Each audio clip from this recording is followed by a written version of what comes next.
Episode 5 Mitzi's Present. This episode starts off with the girls and their enchantix flying all through Gardenia finding the last Earth Fairy. According to Aisha, they have been searching tirelessly for her, but no luck. As they began planning another way to find her, Stella and Musa began sleep flying and crashed into a tree. This startled the people walking by and were confused given that they couldn't see anything. This caused the other girls to fly down to see if they were alright, to which they both said that they were fine, but asked if they can call it a day because they've been searching for her for nearly a week with no luck. Tekna replied that they must keep looking, especially now that the fairy hunters are here, they must get to her before they do. Bloom suggests that they go for one more search and call it a day and decide to split into pairs of 3. While the others are going about their route, we see Aisha and Musa flying towards downtown. Here they sense the magic trail and led them to a public street, but then it suddenly vanished. They state that there's no luck finding her here anymore, but before they flew up, they noticed a gym behind them, watching everyone working out, which made Aisha smile and saying she would like to check the gym out sometime. She and Musa noticed that in the back it looked like a boxing ring, and they saw a girl fighting her opponent and is really beating the rocks out of him. Musa commented that she's strong, and jokingly says she wouldn't want to get on her bad side. It was then revealed to them that it was the girl from the Fruity Music Bar and the one who took a glimpse into their shop. Aisha in her mind feels there's something peculiar about the girl, but was interrupted in thought as Stella and the other girls arrived saying that they had no luck. Musa and Aisha said they had no luck either, and the magic trail led them to this area, and soon they all peeked through the gym. Stella commented that she doesn't think a fairy would be involved in a place with sweaty, smelly guys, which Aisha took offense to. Followed by Flora saying that she shouldn't judge for she nor the others never met her before. But Bloom came in saying that it's time for them to leave and began to fly back to Love and Pet. Aisha then stopped for a second, looking down at the gym, still thinking about Roxy, then flew away. We then cut to inside the gym where Roxy is seen taking a break from practice with her father Klaus, who tells her how proud he is of her and how she gave him a run for his money, and that's saying something. To which Roxy laughs and said that it's because she learns from the best, and soon hugged her father. After their practice, they soon left the gym and head for home. Transferring to Love and Pet, we see the wizards breaking in to infiltrate the Winx HQ. Ogron demanded to know why they are here when they need to find the last Earth Fairy. Anaga reminds him that the Winx are the only ones who can track her magic trail since they're fellow fairies. Plus, her trail is incredibly weak. Gatlos followed up saying that in the meantime, they can wreak some havoc. Ogron looked around the shop and saw the fairy pets looking scared of them, which caused Dumont to disguise himself as a wolf to further terrify them. Ogron picked up what the Winx are planning to do with these pets and informed the others that the fairies are using these creatures to help people believe in magic again, and they can't allow that to happen. Gatlo said what's the big deal, and why should they be concerned about weak humans? Ogron then reminded him to not underestimate the humans. Or did he forget they're the reason why they're the only members of the Black Circle left? This caused a pause from the other wizard. Anagon asks what they should do.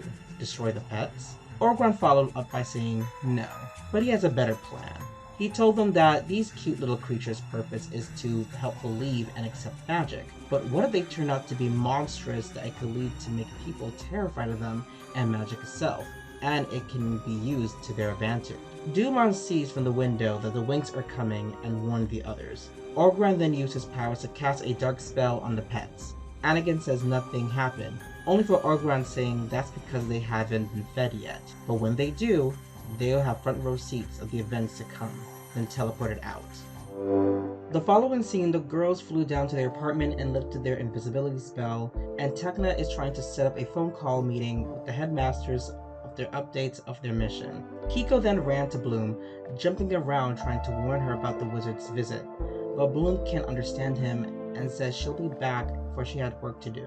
There was some technical issues, but Tekna managed to fix it. We now see the professors and Hagen via hologram, where Hagen says it's getting difficult to connect with them across dimensions. Tekna apologized, but she said that the technology on this planet is centuries behind and primitive than theirs, saying no offense to Bloom. Bloom says no offense taken, and even jokingly remembering the time Techna took her phone apart, saying how ancient it is and it belonged in a museum, despite being the latest model. Regardless, Farragonda asks how the mission is going thus far with the search for the last fairy. Musa explained that they're managed to sense her magic trail, but it tends to weaken and disappear. But with the recognition of her magical energy, it'll be easier to find her. Flora then told the headmasters of her idea of introducing the humans to fairy pets, which helped them to be around magic in a subliminal and manageable way, and introduced the headmasters of their individual pets. She mentions a girl took an interest in one of them, and 2 other girls later wanted a tour and were in awe of the pets. So far, no one seems interested in adopting them. Griffin admits how adorable they are, but then Aisha says there's more that happened and informed them of the wizard making an appearance again, and they went into battle. Stella followed by saying that the guys intervened and explained to them that the professor sent them as backup, and she wanted to know why they didn't tell them about this, and followed up with another if they never had confidence with them succeeding this mission. Farragonda says she didn't expect them to learn about this so soon, but admits the truth. As remarkable and strong as they are, she told the girls that they need to understand that without the power of Believix, it will be difficult to defeat the fairy hunters. She even reminded the girls that not even she, nor Griselda, who are more skilled and versed in their magic than they are, were unable to stop them. And what they told them of what happened last week is the exact reason why they needed the specialist to help them. She saw how defeated they looked after their first encounter with the wizard at Althea, and didn't want them to lose their confidence more than they already had, but she did apologize for keeping this from them. Griffin further reminds them that their accomplishments aren't theirs alone, for the specialists were always there and by their side, and proven time and time again that by working together, they have a much better chance of succeeding. Advise them to remember that. Saladin says that Griffin is right and advised the girls to not let their ego cloud their better judgment. This situation is something that none of them have planned nor expected, and doing everything in their power to make sure they succeed in this mission. The girls realize that the professors have a point and apologize and feel bad about last week with the boys. We transfer to the specialist's apartment, and here the boys are figuring out a place to work, but also thinking about the events of last week. Helia told them that the girls were really upset about learning the truth, but Riven followed that there's no reason that they should be mad. They've always fought in battle before against any adversary, so he doesn't understand why things are so different now. Timmy explained that based on what Farragonda said of the events at Althea, and when they told the girls right before heading to Graynor, they felt embarrassed and helpless, and wanted to prove in this mission that they could overcome the wizards by themselves, which he said he could relate. Brandon understands that more than anyone, but the girls should come into the reality that there's nothing wrong with asking for help. Hero Basics 101. Nabu says that they should call the girls and have a sit down so they can all talk about this. Sky came in saying that he found him and the others a job as delivery boys. Helia wasn't too sure about it, but then says they don't have much of a choice.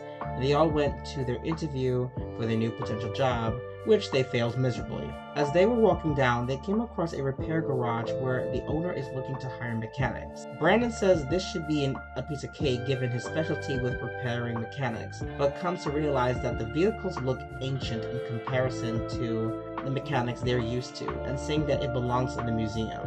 Riven inserted himself, saying Nabu's magic can make it easier to fix it, to which Nabu needed to remind Riven again that they can't use magic, especially in front of Earthlings. Transferring back to Love and Pet, the business isn't bringing any traffic. There are people coming in for a tour here and there, but nothing beyond that. The girls decided to have a short break.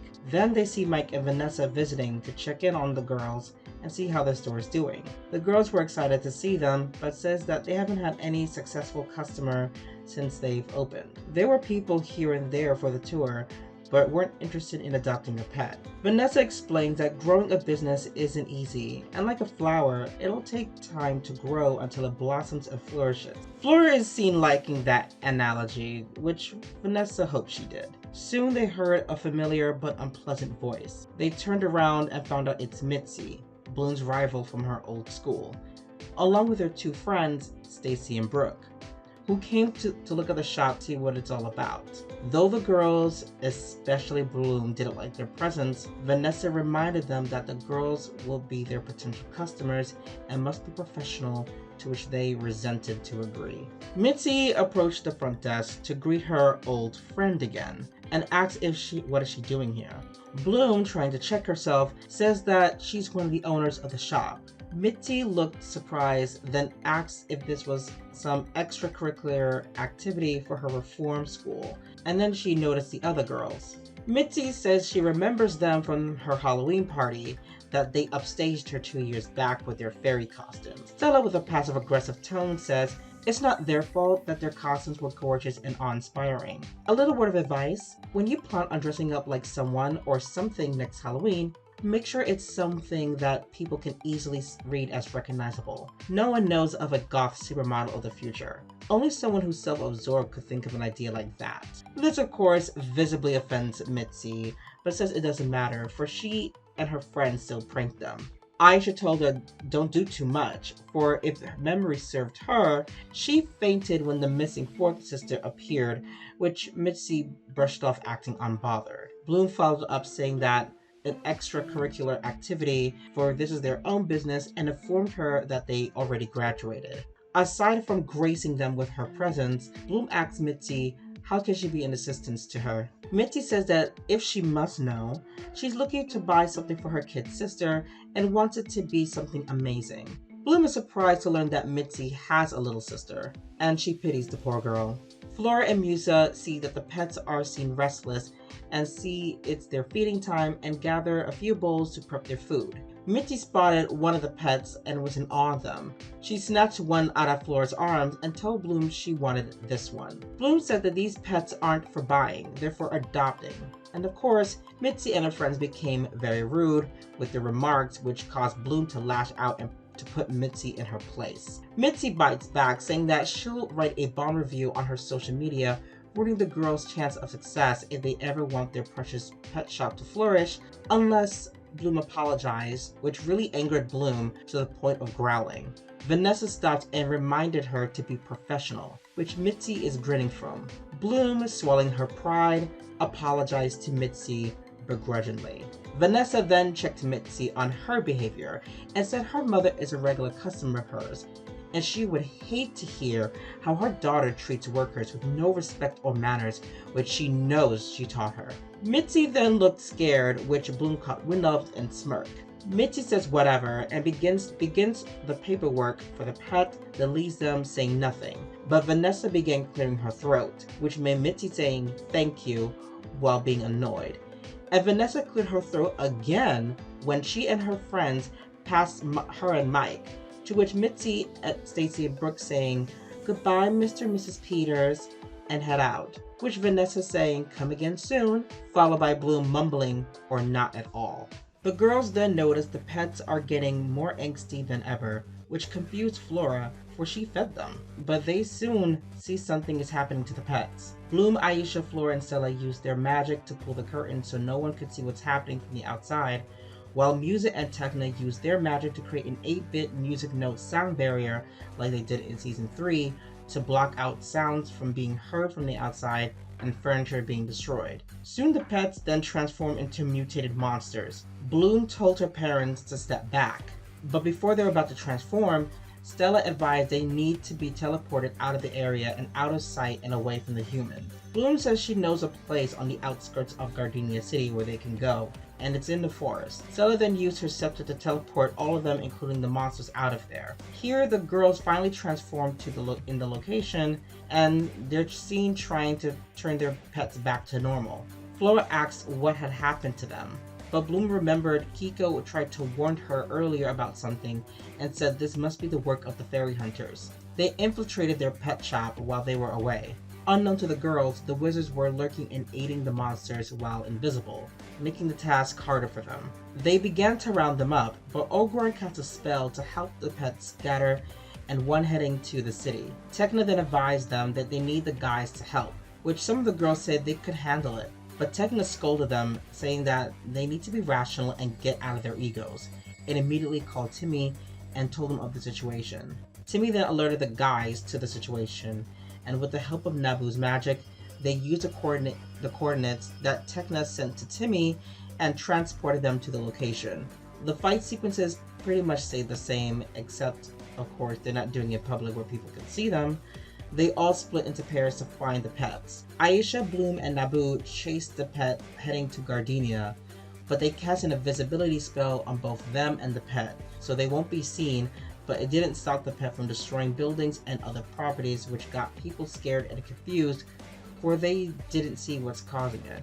Aisha then used her Morphix to create a lasso to hold and tame the pet, along with Bloom and Nabu's help. After their success, they're about to head out, until Bloom and Aisha sense the last Earth Fairy's magic trail again, but can't seem to pinpoint her. But Bloom says that right now they need to focus on the pets and begin flying. As they were flying, Aisha has been scouting to see where she can be at least. Then she noticed Roxy and R2 within the crowd, saying to herself, "Is that girl again from their window at the shop, the fruity music bar, and then the gym," which they coincidentally sense the magic trail, and soon she began to speculate if maybe she might be the one who they're searching for. Then they flew back to their location.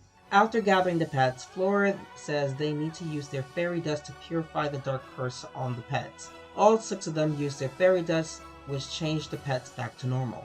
Their victory couldn't be celebrated, for they remember Mitzi's pet, and they'd probably been cursed as well, and with Stella's staff, transported everyone, including the pets, back to Gardenia. The wizards are seen upset with this, but Oberon doesn't mind. He says they'll get them next time. For now, they must focus on finding the last Earth Fairy. But he did admit that he did have fun wreaking havoc to relieve some stress. Back in their civilian forms, they spotted Mitzi heading out with the pet, to which the girls try to find an excuse to get the pet away from her, but to no avail, as Mitzi hops on her scooter to give it to her sister. The Winx and Specialist followed her, and as they predicted, the pet transformed into a monster, to which the Specialist pinned down on the ground and Brandon saved Mitzi from being attacked. Flora then used her treats, which she infused with her fairy dust, to help return the pet back to normal. The girls then heard Mitzi freaking out about the whole situation, to where Bloom ran to her and cast a spell to erase her memory of the recent incident. After their success, Mitzi then turned to Brandon, who she soon is taken as smitten by, which annoyed Stella a bit. The girls then thanked their boyfriends, and the guys then headed back to the garage, waving the girls farewell until next time. Then Mitzi said to herself, "We'll meet again, Brandon. A girl never lets her Prince Charming go." Soon the guys returned to the garage, where their boss scolded them for leaving without his permission, and fired them on the spot, leaving them back to square one. The girls then returned to their shop, where they brought the pets back to their homes. Mike and Vanessa were happy that the pets were alright and bid the girls farewell, then went home. Stella says that she's a bit tired out and is heading to their apartment upstairs to freshen up. Soon after, Aisha sees Roxy and R2 walking in the store. The others remembered her looking through her window in the fruity music bar. Musa says to her that she and the others had a wonderful time there, and Flora saying that their menu of choices were delicious. Roxy tells them thank you and says her dad will be happy to hear about it, then asks if the store was open yet, for she wanted to check it out, to which they said it is. Bloom is then seen giving Roxy a tour of the shop, and the girls, except for Stella, who isn't present, explain their department and roles for their pets. Roxy is in awe of the shop as well as the pets, and soon was drawn to a dog that she says resembles R2, which R2 is seen taking offense by, but then noticed another one that resembles a penguin, and asks if she could adopt both. Bloom normally says it's one pet per person, but she can make an exception this time. And not sure why, but can sense that she's good with animals. Soon Roxy filled in the paperwork and is seen happy with her new fairy pets, which delighted Bloom. Soon after, the guys came inside to check out the shop the girls mentioned. Riven said it's a bit too cutesy for his liking, but says it does look fun and festive. The girls wanted to apologize for the incident last week and said they're right and they let their egos got in the way of their better judgment, to which the guys say they understood and forgave them. And soon the girls had a party planned in their apartment. Aisha is seen looking out the window, still thinking about Roxy. Musa and Nabu caught her staring and asked what's wrong.